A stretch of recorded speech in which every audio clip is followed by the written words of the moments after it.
আর আমার ওঠা দেখে নিশি এক দৌড়ে আমার রুম থেকে চলে গেল। আমি ওর দৌড় দেখে মুচকি হাসলাম।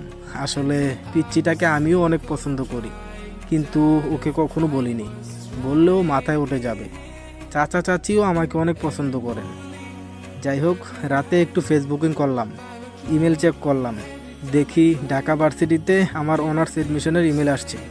অনেক খুশি হয়ে রাতে ঘুমিয়ে পড়লাম। সকালে ঘুম থেকে উঠতেই আমি চমকে গেলাম, কারণ দেখি নিশি আমার বিছানায় বসে আমার দিকে একদিনে তাকিয়ে আছে। আমি বিছানা থেকে লাফ দিয়ে উঠে ওকে বললাম, কী রে নিশি, এত সকালে তুই আমার রুমে কেন, আর এভাবে তাকিয়ে বা আছিস কেন? নিশি বলল, আসলে আমি তোমাকে ডাকতে আসছিলাম, কিন্তু তুমি এমনভাবে ঘুমিয়েছিলে শুধু দেখতে থাকারই ইচ্ছে হলো, তাই আর ডাকিনি। এই বলেও মিটিমিটি হাসতে লাগলো। আমি বললাম, হইছে, আর দেখতে হবে না, পাকনা পিচ্ছি, যা এখান থেকে, আমি ফ্রেশ হব। নিশি বলে, যাচ্ছি তো, এত দমকাইতে হবে না।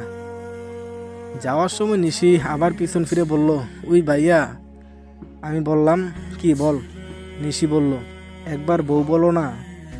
আমি বললাম, তুই গেলি এখান থেকে, দাঁড়া তোকে দেখাচ্ছি মজা। আমার এই কথা শুনে নিশি এক দৌড়ে আমার রুম থেকে চলে গেল। আমি ওর কথা শুনে মুচকি হাসলাম। তারপর ফ্রেশ হয়ে নাস্তা করতে গেলাম। নিশিও আমার পাশেই বসলো। আমি নাস্তা খাচ্ছি, আর নিশি চুপচাপ আছে। চাচি নিশিকে জিজ্ঞাসা করলো, নিশি খাচ্ছিস না কেন? নিশি বলে, রাকিব ভাইয়ের হাতে খাবো। কথাটা শুনে আমি অবাক হয়ে বললাম, কি? আমি পারবো না। নিশি বলে, দিতে হবে না, আমিও খাবো না, আমি গেলাম। তখন আব্বু আমাকে বলল, রাকিব দে না একটু খাইয়ে। আমি আব্বুর কথা ফেলতে পারি না, তাই আব্বুর কথায় নিশিকে নিজের হাতে খাওয়াতে লাগলাম। নিশি আমার দিকে তাকিয়ে মিটিমিটি হাসছে। আমি ওর দিকে চোখ বড় বড় করে তাকালাম। ও চুপ হয়ে গেল। খাওয়ার মাঝখানে হঠাৎ আমার আঙ্গুলে নিশি কামড় বসিয়ে দেয়। আউ! নিশি বলল, সরি সরি। আমি বললাম, আব্বু আমি আর খাইয়ে দিতে পারবো না, শয়তানিটা কামড় দিছে। নিশি বলে, বললাম তো সরি। আমাদের এরকম কাণ্ড দেখে আব্বু আম্মু চাচা চাচি সবাই হাসতে লাগলো। খাওয়ানো শেষে আমি আমার রুমে চলে আসলাম। দুপুরে খাওয়া শেষ করে এসে ঘুমাইছি। ঘুম ভাঙলো নিশির ডাকে, রাকিব ভাইয়া, এই রাকিব ভাইয়া ওঠো না প্লিজ। আমি চোখ ডলতে ডলতে বললাম, কি হয়েছে? আমি এখন উঠতে পারবো না, যা। নিশি বলল, অলস ছেলেদের মতো সারাদিন পরে থেকে ঘুমাও কেন? হ্যাঁ? আমি বললাম, কি বলবি তাড়াতাড়ি বলে বিদায় হ। নিশি বলে, ঘুরতে যাব, ওঠো এখন। আমি এখন যেতে পারবো না, যা। নিশি বলল, না গেলে কিন্তু আমি বড় আব্বুকে ডেকে আনবো। আমি বললাম, সবসময় এমন ভয় দেখাস কেন? হ্যাঁ?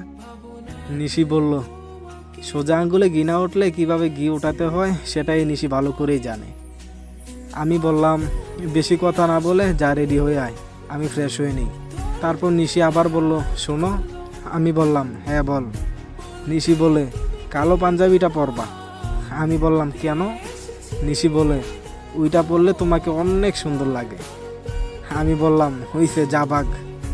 তারপর নিশি চলে গেল রেডি হতে, আর আমিও ফ্রেশ হয়ে ওর কথা মতো কালো পাঞ্জাবিটা পরে অনেকক্ষণ ধরে অপেক্ষা করতেছি। তারপর চাচিকে বললাম, চাচি নিশি নাকি ঘুরতে যাবে, ও কি রেডি হয়েছে? চাচি বলল, আমি তো রান্না করতেছি, কেমনে বলবো, তুই গিয়ে দেখ রেডি হয়েছে কিনা। তারপর আমি নিশির রুমে গিয়ে দেখি